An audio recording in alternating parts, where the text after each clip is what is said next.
parce que le bloc présent est terminé. Nous passons maintenant au dernier bloc de l'opposition officielle et je donne la parole à la députée de Vachon. Qui la cède au député de Gaspé. Oh, pardon, pas la parole, député de Gaspé. Bienvenue. Merci, M. le Président. Bonsoir, M. le ministre. J'aimerais remercier ma collègue, députée de Vachon, de me donner l'occasion de m'entretenir sur différents dossiers de transport et saluer aussi l'ensemble des collègues des partis parlementaires, gouvernementales, c'est-à-dire, et de la deuxième opposition. Monsieur le ministre, on s'est rencontrés la semaine dernière, une rencontre très intéressante à vos bureaux et je vous en remercie. J'aimerais aborder peut-être certains de ces dossiers-là sur un autre angle et même quelques éléments supplémentaires qui m'apparaissent importants pour les régions, à titre de porte-parole des régions, mais également pour la région de la Gaspésie et des Îles-de-la-Madeleine. Le chemin de fer, Société de chemin de fer de la Gaspésie, on a eu l'occasion d'en discuter, c'est ça, la semaine dernière et j'écoutais les travaux de la commission dans les derniers jours. Il y a eu des échanges intéressants en regard de ce dossier-là. Ce que j'aimerais peut-être soumettre à votre attention de façon officielle, c'est toute la question des transports en général dans les régions du Québec, mais plus particulièrement dans ma région qui est la Gaspésie. Vous savez, présentement, la Gaspésie est aux prises avec une conjoncture qui est assez négative. On dirait qu'il y a plusieurs modes de transport qui sont donnés le mot pour être relativement problématiques. On parle du chemin de fer, d'ailleurs, qui a fait l'objet de plusieurs nouvelles dans les derniers mois. Vous avez, comme ministre, intervenu dans l'acquisition du chemin de fer pour le tronçon Matapédia-Caplan, à l'ouest de la Gaspésie, et pour le tronçon à l'extrémité est, qui est Gaspé-Percé, notamment pour le train touristique. Il reste toutefois le tronçon central qui relie de Percé à Caplan pour environ 150 km, qui, lui, est en dormance jusqu'à nouvel ordre. Donc, c'est sûr, comme vous l'avez mentionné lors de notre rencontre, j'ai parlé avec les différents intervenants régionaux au plan économique dans les derniers jours et les attentes de la population sont à l'effet que de remettre également le tronçon central en opération dans les meilleurs délais. Et ça, autant pour le transport des personnes que des marchandises. C'est clair que présentement, les deux tronçons qui ont été relancés l'ont été parce qu'il y avait des projets économiques qui étaient reliés à ces deux tronçons-là. Mais d'un autre côté, on a la ciment mécanisme, qui est un dossier qui est en voie de réalisation, qui est dans le tronçon non desservi. On a également tout le secteur de Percé, qui est un secteur hautement touristique qui, présentement, est sans desserte de l'autobus Orléans Express, qui a arrêté le tronçon de façon complète dans ce secteur-là. Bien sûr, l'avion n'est pas accessible dans le secteur de Percé. Donc, le chemin de fer est important pour le transport des personnes, également pour le transport des marchandises. Je pense à LM, à Gaspé, qui construit des pales d'éoliennes, qui a déjà fait des expérimentations pour transporter les pales par le train. Sortir ces énormes pièces-là, composantes-là, on parle de composantes au-delà de 55 mètres, en plus des escortes qui sont transportées uniquement par la route. Donc, le chemin de fer est un incontournable. Si on veut développer la région, il faut la sortir de son isolement parce que présentement, la Gaspésie n'est pas uniquement une région éloignée, mais ça frise une région isolée. Le chemin de fer étant interrompu, le service de chemin de fer étant interrompu dans la partie centrale, Orléans Express a coupé la moitié de ses services sur l'ensemble des tronçons. Et en plus, pour une première fois, la Gaspésie n'est plus desservie au complet, soit le secteur de Gaspé à Grande-Rivière. Du côté aérien, si on fait un survol, c'est le cas de le dire, un survol de l'ensemble des modes, du côté aérien, puis cet après-midi, on vérifiait, au-delà de la Gaspésie, on a fait des vérifications Rouyn-Noranda, Sept-Îles, Gaspé, Montjoly. On parle de coûts de billets d'avion entre 1 000 et 1 500 $ pour se déplacer de ces 4 destinations-là vers Montréal. Donc, ça, c'est avec Air Canada. Puis, dans certains cas, il y a quelques compagnies qui sont également en opération, mais les prix sont à peu près les mêmes. Donc, deux questions, Monsieur le ministre. Une première qui serait du côté aérien. Est-ce que le gouvernement pourrait envisager de revoir le système de fonctionnement actuel? Vous savez, on fonctionne actuellement avec un système basé sur la déréglementation. Et l'histoire nous démontre que quand on parle de déréglementation, généralement, les régions sont moins bien desservies, moins bien servies par le mode de fonctionnement basé sur la déréglementation, c'est-à-dire le libre marché. Vous savez, je vous ai donné 4 exemples, on pourrait en prendre d'autres, mais c'est clair qu'on parle d'occupation de territoire, on parle de développement des régions, mais entre 1 000 et 1 500 pièces du billet d'avion, les gens qui occupent les régions n'ont pas les moyens de la prendre. Le tourisme, c'est extrêmement coûteux aussi. Donc, je pense à la Gaspésie qui a reçu 3 mentions dans les 5 dernières années de National Geographic en termes de potentiel. Et vous savez, quand ça nous coûte 800 $ de Paris à Montréal, puis on arrive à Montréal, puis on dit on s'en va en Gaspésie ou en Abitibi parce qu'il y a un potentiel touristique, puis ça nous coûte entre 1 000 et 1 500 pièces du billet, bien, la décision, elle se prend vite, on va aller ailleurs. On s'en va voir les chutes Niagara, on va à Montréal, on va à Québec, mais on ne va pas en Gaspésie, ni à Sept-Îles, ni encore moins sur la Basse-Côte-Nord avec des tarifs comme ça. Donc, je crois que le gouvernement devrait vraiment se pencher sur la question des transports en général dans l'ensemble des régions du Québec. On est en 2015. Le temps, c'est important, puis l'avion est un incontournable. Puis, pour ce qui est du chemin de fer, c'est sûr que la demande que j'ai à vous faire ce soir, c'est vraiment, je me fais le porte-parole des intervenants socio-économiques de la région qui, le message qu'on a, c'est qu'il faut relancer le chemin de fer sur l'ensemble du tronçon.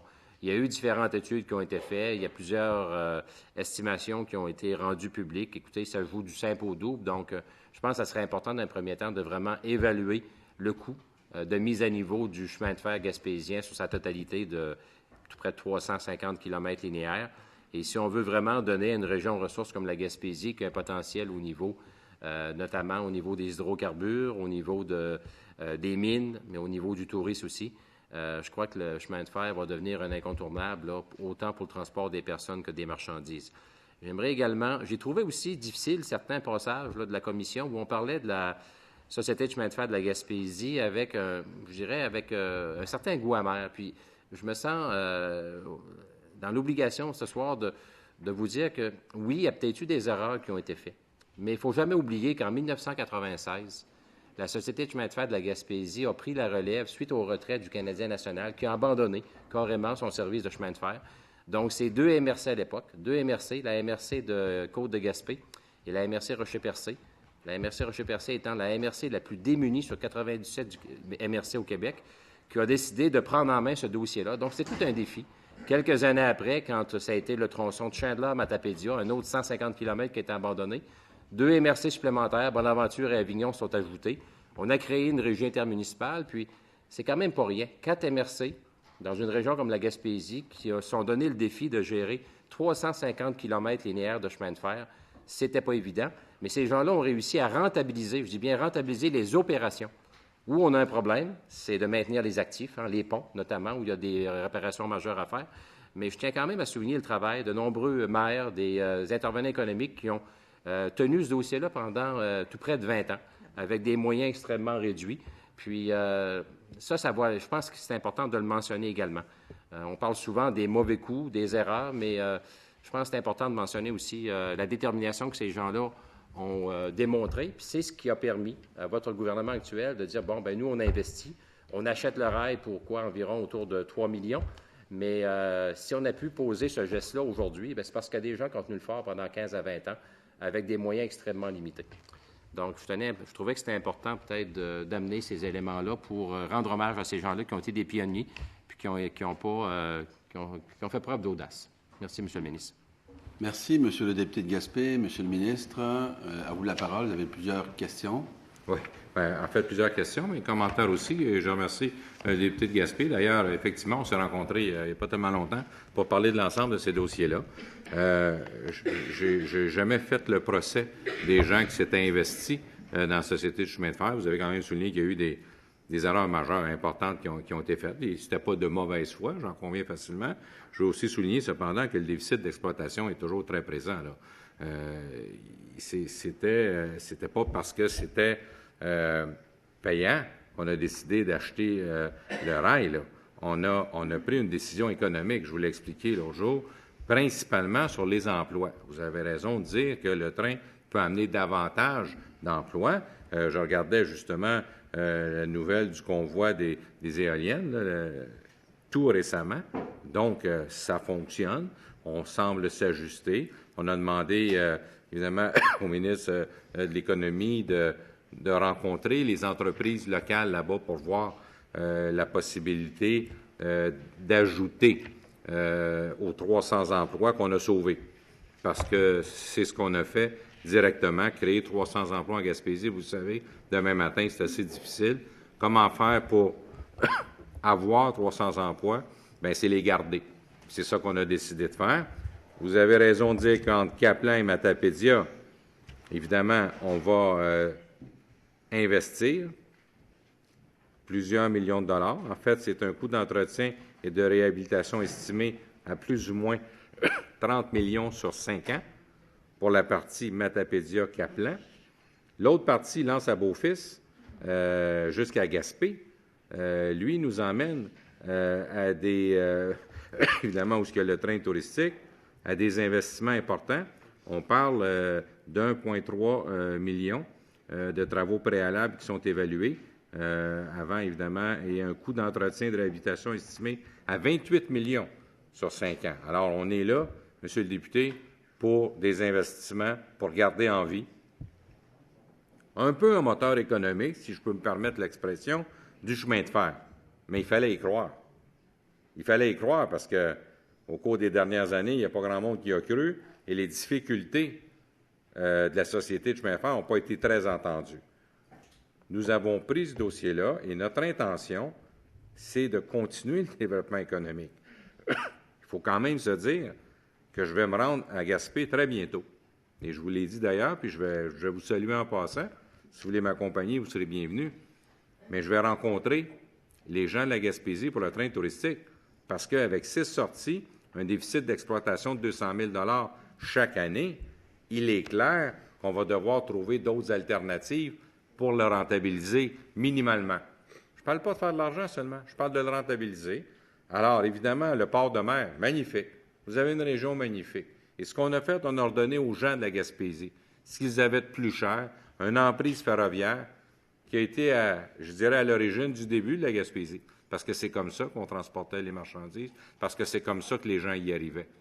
Moi, je pense qu'au-delà du symbole, ce qu'on a fait, c'est qu'on a redonné un joyau aux Gaspésiens. Et ce qui me rassure dans l'exercice, bien qu'il soit périlleux, bien qu'il soit calculé, c'est l'ouverture des gens là-bas.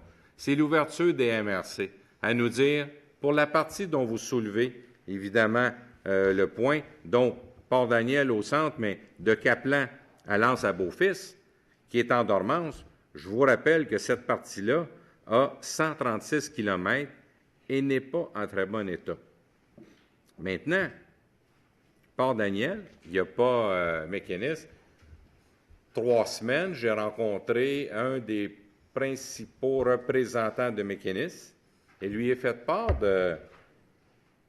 des informations que j'avais reçues à l'effet qu'ils étaient plus ou moins intéressés à utiliser la voie et que ça m'étonnait. Et de me répondre lui-même, ça m'étonne moi aussi, M. Poitier. On a quand même un intérêt à utiliser la voie, évidemment pas pour l'exportation, parce qu'on comprend qu'ils sont en port de mer, mais évidemment en alimentation et à d'autres niveaux. Bonne nouvelle. Bonne nouvelle parce que peut-être ça pourrait nous aider sur l'investissement de cette partie de chemin de fer-là. Mais en même temps, on a dit aux élus, si on veut minimalement en bordure, on s'est engagé. Et notre entente avec DEC Canada aussi, vous savez que DEC Canada avait encore 10 millions là-dedans. Là. Et parce qu'on a acquis le chemin de fer, nous ont laissé la gestion, là, évidemment, du chemin de fer, si c'était nous qui l'acquérions. Donc, le 10 millions n'a pas été réclamé. Il l'aurait été à la Société de chemin de fer ou à un éventuel acheteur. Ça aurait été terrible. Votre chemin de fer serait disparu pour le prix du fer. Alors, ce que je dis, c'est que mon affection récente pour la Gaspésie, parce que c'est vrai que je ne suis pas originaire de la Gaspésie, vous connaissez mieux que moi ce secteur-là, mais ce que nous, on connaît, cependant, en investissement dans la région, c'est la façon de sauver des emplois puis de développer des emplois. Donc, pour la partie touristique, j'ai déjà contacté ma collègue, la ministre du Tourisme, la ministre du Tourisme, point, et j'allais faire la même erreur, et également aussi ministre du Développement économique pour aller faire du repérage où on pourrait davantage. Lors de ma visite pour le train touristique, on veut s'assurer, effectivement, que minimalement, dans l'année qui vient et celle qui va suivre, non seulement qu'il fasse ses frais, mais qu'il puisse avoir certains profits à réinvestir dans cette partie-là. Et ce qui est intéressant de souligner également, on a même des discussions avec Via Rail sur la possibilité éventuelle, peut-être d'utiliser un train de passagers, mais d'une autre catégorie, d'une autre génération, qui fait que c'est un wagon technique qui permet évidemment des passagers, mais pas plusieurs wagons en arrière de l'autre. Et que peut-être, il y a aussi espoir. C'est pas un mot que j'ai, moi, parce que moi, quand je rêve, Monsieur le député, je rêve les yeux ouverts. Est-ce que c'est possible? Et qu'on pourrait même peut-être rentabiliser et utiliser, évidemment, du transport de passagers sur cette partie du rail. Évidemment, ça en prendrait beaucoup. Mais commençons par ce qu'on a fait, l'acquisition du chemin de fer. Deuxièmement, je veux souligner, vous avez parlé aussi du transport aérien. Effectivement, on a entendu à travers les régions, il y a quelque chose que vous avez dit qui est un peu ironique en tout respect. Vous avez dit la déréglementation, dans certains cas, là, bien, ça ne marche pas. Hein? Si on déréglemente, là, c'est difficile. Mais en même temps, la réglementation pour Keolis, elle a nuit. Parce qu'actuellement, ils sont réglementés. Ça ne marche pas. En fait, ça ne marche pas parce que, non, mais admettez que pour le transport interurbain, on a un sérieux problème. Qu'est-ce qu'on a fait? Et la Gaspésie, vous pourrez leur dire, ont été un modèle dans la façon de se reprendre en main, dans l'investissement que nous avons mis avec, évidemment, les intervenants de la Gaspésie. Et ils sont plutôt fiers de ce qu'ils ont obtenu comme résultat dans notre façon de travailler avec eux. Le maire de Bonaventure passait hier à Québec, il est arrêté à mon bureau. Et on a eu une discussion avec la personne avec qui il était. Et il nous a parlé aussi de développement économique, il nous a parlé aussi de discussion avec les transporteurs. Et il nous a parlé évidemment de Pascal Aviation, il connaît très bien, il connaissent très bien ça. Et il nous a donné des chiffres de 7000 passagers annuels. Honnêtement, j'ai été surpris de ce nombre-là. Mais on va regarder les chiffres. Je sais que c'était une longue question. Maintenant, il reste 6 minutes. D'accord. Alors, je veux juste vous dire, on va être là, Monsieur le député, pour le chemin de fer. On est là pour le transport interrégional et on travaille actuellement sur le transport aérien. Alors, vive la Gaspésie et on va continuer à travailler ensemble. Merci, Monsieur le ministre. Madame